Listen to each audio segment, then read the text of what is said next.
Episode की शुरुआत में दिखाया जाता है स्वांग रोते रोते अपने माता पिता से बोलती है कि मैं उस प्रिंस से शादी नहीं कर सकती, मैं उसे बिल्कुल पसंद नहीं करती। स्वैंग की मॉम बोलते हैं कि darling, house of garden counselling के रिश्ते लंबे समय से उनके साथ अच्छे नहीं हैं। हमने अगर स्वैंग की शादी उससे की तो उसकी जिंदगी बर्बाद हो जाएगी। उसके पिता बोलते हैं कि तुम बात की गहराई को समझो, और बोलते हैं कि ये शादी खुद किंग ने अरेंज की है, मैं कैसे मना कर सकता हूँ। स्वैंग रोते हुए बोलती है कि पापा, आपने वादा किया था कि मैं अपना पति खुद चुन सकती हूँ, और बोलती है कि मैं कभी उस प्रिंस से नहीं मिली, शादी करने से अच्छा है कि मैं मर ही जाऊं।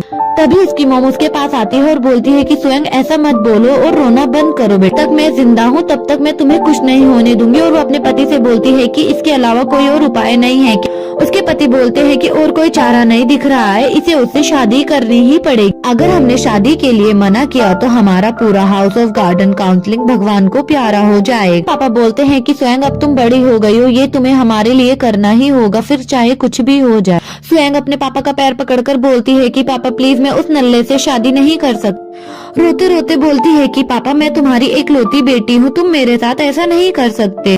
अगर मैं यहाँ नहीं रही तो आपका ख्याल कौन रखेगा और आपको प्यार कौन करेगा? उसकी मॉम बोलती है कि ये हमारी एकलौती बेटी है। तभी उसके पिता बोलते हैं कि तुम स्प्लिट क्राउड माउंटेन वाली बेटी की बात कर रही हो, इसकी सजा हमारे पूरे खानदान को भुगतनी होगी। और बोलते हैं कि ऐसा नहीं चलेगा, मैं किंग से झूठ नहीं बोलना चाहता। सीन चेंज होता है और शादी का सीन दिखाया जाता है। तभी उसकी मॉम सोचती है कि वैसे भी हम झूठ थोड़ी बोल रहे हैं, उन्होंने किंग से हमारी बड़ी बेटी की शादी को अरेंज किया है। युनशी हमारी बड़ी बेटी है, अगर इतना काफी नहीं हुआ तो हम उन दोनों की पहचान बदल देंगे। वो दोनों ही हमारी बेटी है, कोई भी फर्क नहीं बता पाएगा। उसके पिता ये बात सुनकर शादी के लिए तैयार हो जाते हैं कि ये कितने लंबे समय तक चलेगा ये सोचना पड़ेगा। तभी स्वयं बोलती है कि मैं इनकी एकलौती बेटी नहीं हूँ, ये कि मेरी एक और बहन है, मुझे तो पता ही नहीं था। वैसे भी वो मंदबुद्धि इस जायदाद से बेदखल है। वो बोलती है कि वो मेरे किसी काम तो आई। तभी युनशी का सीन दिखाया जाता है, उसे गर्मी लगती है और वो अपना घुंघटे को हटा देती है। तभी दादी माँ बोलती है कि बेटा ऐसा नहीं करते, ये गलत है। युनशी बोलती है कि दादी माँ मुझे बाहर देखने तो दो। दादी बोलती है कि सच में माय लेडी, आपको बाहर क्या देखना है? युनशी बोलती है कि दादी माँ ये एक सीक्रेट है। युनशी और प्रिंस की शादी हो जाती है। युनशी कमरे में वेट कर रही होती है और बोलती है कि ये शादी करना कितना बड़ा सरदर्द है, और बोलती है कि पता नहीं झक मारने के लिए इतना इंतजार करवा रहा है। और बोलती है कि शाम हो गई है, मैंने अभी तक आराम नहीं किया। तभी वो तेज आवाज में बोलती है कि मुझे कब तक ऐसे ही बैठा रहना पड़ेगा। तभी जो बाहर ड्यूटी दे रहे होते हैं वो बोलते हैं, माय लेडी प्लीज आप अपनी वाइफ की ड्यूटी में ज्यादा जल्दबाजी मत कीजिए। युनशी बोलती है कि इसका क्या मतलब होता है? तभी एक लड़की बोलती है कि सब्र करो, आपको पता चल जाएगा। दे रहे होते हैं, वो आपस में बातें करते हैं कि और औरतों के मुकाबले प्रिंस एक अच्छे तलवारबाज हैं और रात को तलवारबाजी में मास्टर करें। युनशी ये बातें सुन लेती है और बोलती है कि क्या बात कर रहे हैं, प्रिंस रात को भी तलवारबाजी करते हैं? जो बाहर पहरा दे रहे होते हैं वो बोलते हैं नहीं नहीं हाइनेस, वे अभी नहा रहे हैं। युनशी बोलती है तो उसने अपनी प्रैक्टिस खत्म कर ली है, और हंसी मजाक में बोलते हैं कि उनका निकनेम है रात का घोड़ा। तभी जो लड़की पहरा दे रही होती है वो उसकी मुक्का मारती है और बोलती है कि तुम अपनी जुबान संभाल कर बात करो, तुम्हें मरना है क्या? तभी युनशी को अचानक से याद आता है और वो बोलती है कि मैं शादी का ये वाला पार्ट कैसे भूल सकती, और बोलती है कि मैंने तो स्वांच की जगह शादी की है, मुझे सच में इसका सामना करना पड़ेगा। आता है और बोलता है कि मुर्गा तैयार है। बाहर के पहरेदार बोलते हैं हाँ मैंने मुर्गे को अच्छे से तैयार किया है। युनशी ये बातें सुनकर घबरा जाती है। पहरेदार पूछता है कि आपने क्या करने का सोचा है? कि आज रात को हम शुरू में ही पहले ड्रैगन्स और मोती का खेल खेलेंगे। युनशी ये सुनकर छुपने की कोशिश करती है और वो एक टेबल के नीचे छुप जाती है। इसकी बातें सुनकर युनशी बोलती है कि साला हब्सी कहीं का, अगर उसने मुझे छुआ भी तो मैं उसे जिंदा गाड़ दूंगी। बोलता है कि आखिरकार मैं इस चिकन के साथ में एक स्वादिष्ट सूप बनाऊंगा। युनशी ये बात सुनकर टेबल के बाहर से झांकती है तो प्रिंस रूम के अंदर आ जाते हैं। प्रिंस बोलते हैं कि मैं तुम्हें कुछ बताने के लिए आया हूँ। वो बोलता है कि अगर राजा का हुक्म ना होता तो मैं यहाँ पर पैर भी नहीं रखता। आउटेन साला हराम का पिल्ला, उसे क्या लगता है वो मुझे मजबूर कर सकेगा सिर्फ सपने? और बोलता है कि तुम एक प्यादे से ज्यादा और कुछ नहीं हो, ध्यान से सुनो, सिर्फ नैन क्वीन ही मेरी प्रिंसेस बनने के लायक है। तुम्हें छुपना इतना ही पसंद है तो तुम छिपी रहो, सही है, मुझे भी तुम्हें देखने का कोई शौक नहीं है। और वहाँ से चला जाता है और बोलता है कि उसकी मेड को भेजो, वो इसकी मदद करेगी। और बोलता है कि उसे दूसरी जगह भेज दो। उसके पहरेदार लड़की के पास आते हैं और बोलते हैं कि आप चिंता मत करो माय लेडी। बोलते हैं कि हाइनेस जरूर उन्होंने आज पूरी बोतल पी ली होगी। युनशी बोलती है कि उसने क्या कहा? उसने मुझे सिर्फ एक प्यादा बताया है कि मैं बहुत ज्यादा खुश हूँ। खुशी में वो डांस करने लगती है और बोलती है कि मुझे अब घोचू राजा को खुश करने की जरूरत नहीं है और मुझे चिंता भी नहीं करनी। इस बात मॉम मैं बहुत ज्यादा खुश हूँ, अब मैं इस घटिया जगह को छोड़ सकती हूँ। ये सब देखकर पहरेदार बोलते हैं कि शायद ये बावली हो गई है इस सदमे से, और वो दोनों बोलते हैं कि हाइनेस हम अभी आते हैं, और वो वहाँ से चले जाते हैं। युनशी बोलती है कि मुझे लगा था कि मैं यहाँ पर बहुत ज्यादा बुरी तरीके से फंस जाऊंगी। मैंने कभी सोचा नहीं था कि मेरी इतनी खुली हुई किस्मत होगी कि मुझे इतना अच्छा मौका मिल जाएगा। जब तक मैं अपने ग्रैंड काउंसलिंग के घर में नहीं हूँ मैं तो मौज में हूँ। कि महल में जाते हुए बोलती है कि स्प्लिट क्लाउड माउंटेन जितनी ज्यादा अच्छी तो नहीं है, पर मैं इसे 10 पॉइंट तो दे ही सकती हूँ। युनशी को दूसरी जगह ले जाया जाता है। जब दरवाजे का ताला खुलता है और युनशी देखती है तो वो बोलती है कि उसकी माँ की ये साला प्रिंस कहीं का, और बोलती है कि यहाँ पे तो इतनी अच्छी अच्छी जगह है, मुझे यहाँ पर क्यों रहना पड़ रहा है, ये तो वहाँ पर कोई नहीं होता है। मेड भी बोलती है कि माय लेडी मैं चलती हूँ, बाय बाय। युनशी गुस्से में बोलती है कि घंटे का प्रिंस मेरे जैसी अबला बेचारी लड़की को यहाँ वो अकेले छोड़ गया, साला गधा कुत्ता कमीना बेश। युनशी बोलती है कि मैं स्प्लिट क्लाउड माउंटेन में जंगलियों की तरह बड़ी हुई हूँ, मैं उसे दिखा दूंगी कि मैं कौन लड़की हूँ। देखो मैं इस जगह को एक झटके में कैसे साफ करती हूँ। वो एक टेबल को उठाने की कोशिश करती है पर उठा नहीं पाती और बोलती है कि हाय रामा ये कैसे शर्मनाक तरीका, मैं ये अकेले नहीं कर पाऊंगी, मेरे पास अब कोई और चारा नहीं है, मुझे लगता है अपने सर्वेंट को बुलाना ही पड़ेगा।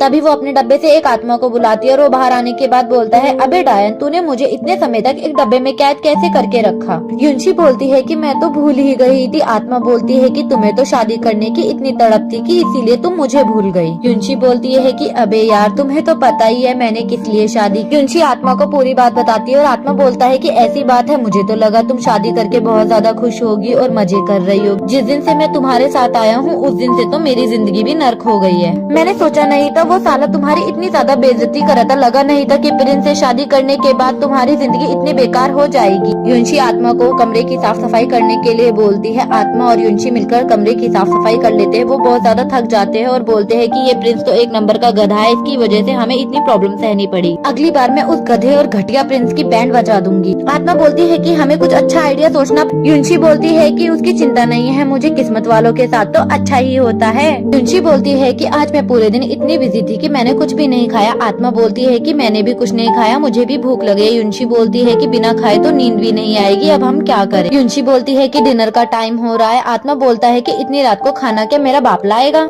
युनशी और आत्मा मिलकर किचन को ढूंढ लेती है। युनशी आगे निकल जाती है और आत्मा पीछे रह जाती है। युनशी बोलती है कि आवाज मत करो वरना हम पकड़े जाएंगे। वो पीछे मुड़ के देखती है तो वहाँ पर एक लड़का होता है। वो लड़का उससे पूछता है कि तुम कौन हो और यहाँ पर क्या कर रही हो। लड़की बोलती है कि तुम बताओ तुम कौन। का बोलता है कि मैं यहाँ का गार्ड हूँ और बोलता है कि तुम चोर हो, और उन दोनों के बीच में फाइट शुरू हो जाती है। युनशी बोलती है कि लगता है ये मार्शल आर्ट में बहुत अच्छा है। युनशी बोलती है कि मैं चोर नहीं हूँ और वो युनशी को पकड़ लेता है। युनशी आत्मा को बुलाती है और बोलती है कि कहाँ रह गया, जब इसकी जरूरत होती है तभी ये कमबख्त गायब हो जाता है।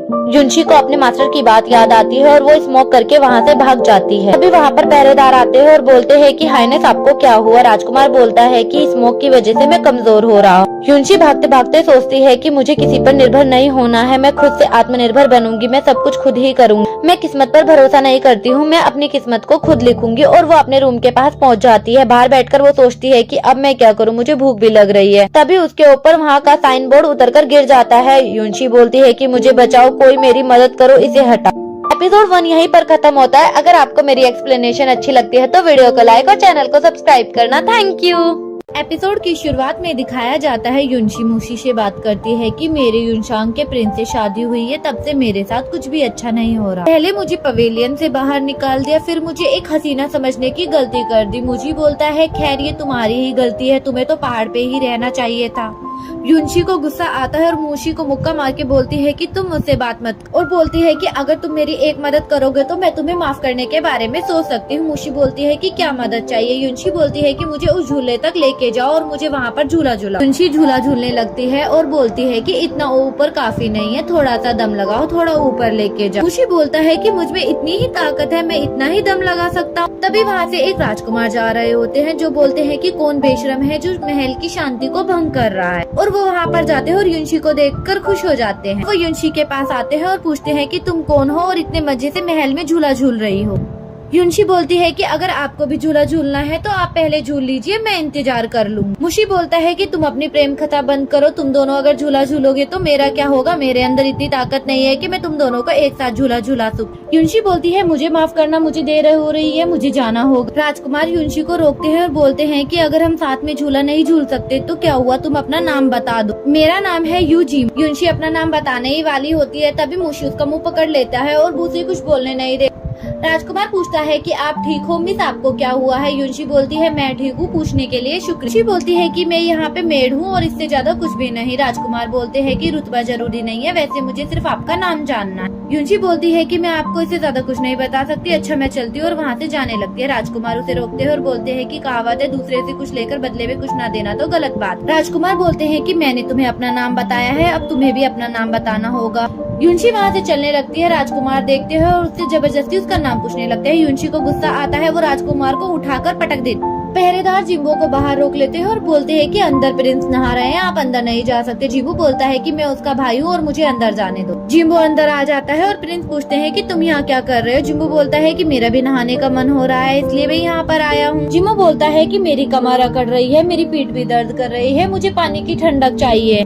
प्रिंस बोलते हैं कि तुमने ऐसा क्या किया है जो तुम इतना ज्यादा थक गए हो। जिम्बो बोलता है कि यहाँ आते वक्त मुझे एक सेविका ने उठाकर पटक दिया। प्रिंस बोलते हैं कि हमारे महल में इतनी बहादुर कोई सेविका भी है, मुझे तो पता ही नहीं था। जिम्बो बोलते हैं कि उस सेविका को प्रमोट कर देना चाहिए और वो बहुत ज्यादा खुश होता है और बोलता है कि वो एक पहली लड़की है जिसने मुझे उठा के पटका। प्रिंस बोलते हैं अच्छा। जिम्बो बोलता है कि आप ऐसा महसूस नहीं कर सकते क्योंकि आपने पहले ऐसा अनुभव नहीं किया है, तो आप नहीं समझ सकते कि मैं कैसा महसूस कर रहा हूँ। जिम्बो बोलता है कि क्या मैं उस सेविका को रख लूं। प्रिंस बोलते हैं कि उसका नाम क्या है। जिम्बो बोलता है कि मुझे उसका नाम नहीं पता है, पर वो महल में नहीं आई। प्रिंस बोलते हैं कि मैं सारी नई सेविकाओं को तुम्हारे पास भेज दूंगा। ये सुनकर जिम्बो बहुत ज्यादा खुश हो जाता है। प्रिंस जिम्बो से पूछते हैं कि मैंने तुम्हें जो छानबीन करने के लिए कहा था उसका क्या हुआ। जिम्बो बोलता है कि आपका शक सही था। वो प्रिंस को बताता है कि वो क्वैन खुद को रोक कर नहीं रख सकता। प्रिंस बोलते हैं कि मैं भी देखता हूँ उसको, मैं क्वैन के क्लैन को खून के आंसू रुलाऊंगा।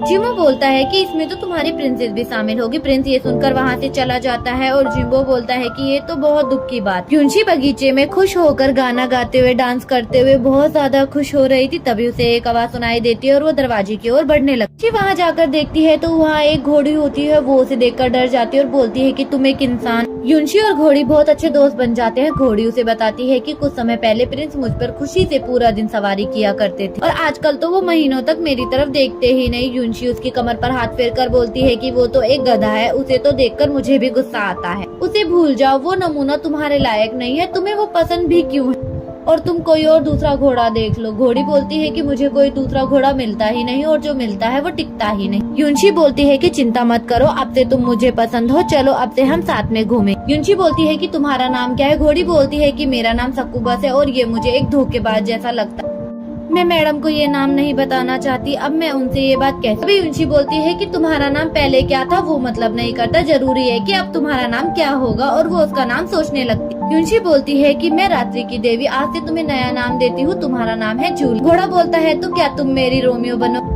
युनशी बोलती है कि हाँ मैं तुम्हारी रोमियो बनूंगी। घोड़ी बोलती है कि अभी तो तुम मुझे रोमियो बनने के लिए बोल रही हो, लेकिन जब तुम्हें दूसरा घोड़ा मिल जाएगा तो तुम मुझे छोड़ दोगी। युनशी बोलती है कि ऐसा कभी नहीं होगा जूलियट। युनशी बोलती है कि जूलियट मैं तुम्हारी सवारी कर सकती हूँ क्या। जूलियट बोलती है कि तुम मेरे ऊपर बैठो, मैं तुम्हें अपना कमाल दिखाती हूँ। तभी वहीं से जिम्बो जा रहा होता है और वो घोड़ी पर युनशी को देखकर बोलता है कि ये तो ब्रदर की है और ये तो ब्रदर के अलावा किसी और को सवारी नहीं करने देती, ये तो मुझे भी भाव नहीं देती। वो लड़की कौन है जो एक्सप्रेस पर बैठकर अब तक उसे गिराया नहीं। और वह युनशी के पास आता है और बोलता है कि तुम कौन हो और तुम्हें इसकी सवारी करने की इजाजत किसने दी है, ये तो मेरी घोड़ी है। तभी जूलियट बोलती है कि रोमियो सुनो, ये झूठ कह रहा है, मैं इसकी घोड़ी नहीं हूँ। युनशी बोलती है अगर ये तुम्हारी घोड़ी है तो तुम साबित करके दिखाओ। जिम्बो बोलता है कि अभी साबित करके दिखाता हूँ और वो नीचे उतरता है। युनशी घोड़ी की लगाम को उसके हाथ में देती है और बोलती है कि अब मजा शुरू होगा। जिम्बो घोड़ी से बोलता है कि अगर तुम भाई के खातिर प्लीज मुझे आज मत गिराना। वो घोड़ी पर चढ़ने की कोशिश करता है, वो उसे नीचे गिरा देती है। वो फिर से खड़ा होता है, उसे पकड़ने की कोशिश करती है और वो वहाँ से भाग जाती है। युनशी बोलती है कि तुम बहुत बड़े झूठे हो, ये घोड़ी तुम्हारी नहीं है। ये सुनने के बाद मेरे राजकुमार रोने लगते और बोलते हैं कि तुम बहुत ज्यादा मतलबी हो। ये देखकर युनशी बहुत ज्यादा खुश होती है। जिम्बो बोलता है कि अगर तुम मेरे साथ ऐसा करोगी तो मैं अपने भाई को बता दूँ। युनशी जिम्बो के पास आती है और उसे अपना हाथ देकर बोलती है कि लो पकड़ो मेरा हाथ और उठ जाओ, मैं जूलियट की सवारी करना तुमको सिखा दूंगी। सीन चेंज होता है। युनशी अपने रूम में आती है और बोलती है कि आज मैं बहुत ज्यादा थक गई हूँ, मुशी खाना लेकर आओ। मुशी बोलती है कि वेलकम बैक।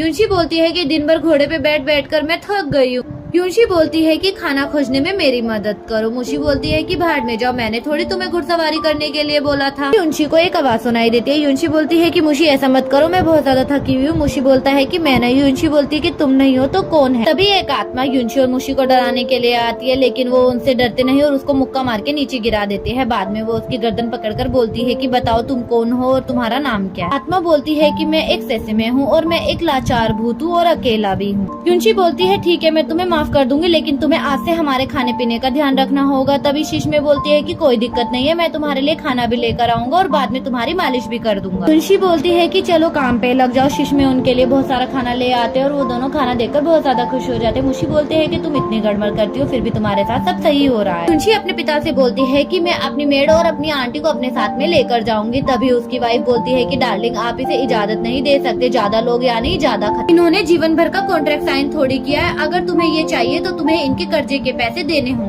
युनशी की एक मेड बोलती है कि आप हमारी फिक्र मत कीजिए, हम यहाँ पर बहुत समय से काम कर रहे हैं, वो हमें अच्छे से रखेंगे, प्लीज आप हमारी फिक्र मत कीजिए। युनशी की आंटी बोलती है कि वक्त मिलने पर आप हमसे मिलने आ जाइए। युनशी की आंटी की तबीयत खराब होती है और मेड भी बहुत ज्यादा परेशान होती है। युनशी ऐसा सपना देखकर अचानक उठ जाती है और बहुत ज्यादा घबरा जाती है। मुशी और शिश्मे उसके पास आते हैं और पूछते हैं कि आपको क्या हुआ है। युनशी मेड बताती है कि मैंने एक बुरा सपना देखा है कि आंटी और क्यूंग के साथ में बहुत ज्यादा बुरा सलूक हो रहा। तभी शिश्मे बोलता है कि फिक्र मत करो मैडम, युनशी सपना हकीकत से उल्टे होते हैं। युनशी बोलती है कि मुझे बहुत ज्यादा उन दोनों की फिक्र हो रही है। तभी मुशी बोलता है कि तुम्हें यहाँ बोरियत नहीं लगती, इस जगह किसी को तेरी फिक्र नहीं। चलो यहाँ से भाग जाते हैं, छुपके से उनसे मिलकर आ जाते हैं। युनशी बोलती है मैं भी यही सोच रही थी, जो करना है वो अभी करना होगा। सीन चेंज होता है और प्रिंस का सीन दिखाया जाता है। जिम्बो प्रिंस के पास आता है और बोलता है कि तुमने मुझे मेरी मनपसंद सेविका नहीं दी है। प्रिंस बोलते हैं कि तुम्हारी मनपसंद सेविका। जिम्बो रोते रोते बोलता है कि मुझे वो सेविका चाहिए जिसने मुझे पटका था, प्लीज भैया आप मेरे लिए उसे ले आओ। और बोलता है कि उसकी खूबसूरती देखकर आपने उसे अपने लिए ही रख लिया होगा। जनरल जुआनो और मैं पश्चिम कबीले की बातें कर रहे हैं। जिम्बो बोलता है कि पश्चिम कबीले की, पर पिताजी ने तो ये मामला क्वैन को सौंपा है। बोलते हैं कि तुम्हें भी पता है। जिम्बो बोलता है हाँ मुझे पता है, पश्चिम कबीले के हाल में ही ज्यादातर हरकत कर रहे हैं। क्वैन और पश्चिम कबीले के तो संदेशजनक रिश्ते बन रहे हैं। युनशी का सीन दिखाया जाता है। युनशी मार्केट से जा रही होती। एपिसोड 2 यहीं पर खत्म होता है। अगर आपको मेरी एक्सप्लेनेशन अच्छी लगती है तो वीडियो को लाइक और चैनल को सब्सक्राइब करना। Thank you.